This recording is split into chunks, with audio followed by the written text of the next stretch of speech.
सोचो ज़रा, एक देश जहां रेप जैसे क्राइम में कन्विक्टेड एमएलए को बेल मिल जाती है और विक्टिम को आज भी सड़क पर खड़े होकर जस्टिस की मांग करनी पड़ती है।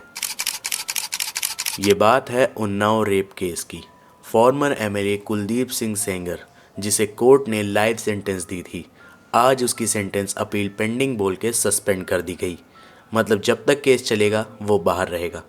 और उधर सर्वाइवर और उसकी माँ इंडिया गेट पर प्रोटेस्ट कर रही थी। उनका दर्द। हमें लगता था सज़ा मिलने के बाद कहानी ख़त्म हो जाएगी, पर यह तो शुरुआत निकली। सिस्टम कहता है लॉ अपना काम कर रहा है, पर सवाल ये है पावरफुल के लिए लॉ इतना सॉफ्ट क्यों हो जाता है। ये सिर्फ एक केस नहीं है, ये एक डिस्टर्बिंग रिमाइंडर है कि इंडिया में जस्टिस मिलना आज भी सबके लिए बराबर नहीं है। पूरी दुनिया की लार्जेस्ट डेमोक्रेसी में हम सिर्फ लार्जेस्ट रह गए हैं, क्योंकि डेमोक्रेसी ख़त्म होती जा रही है।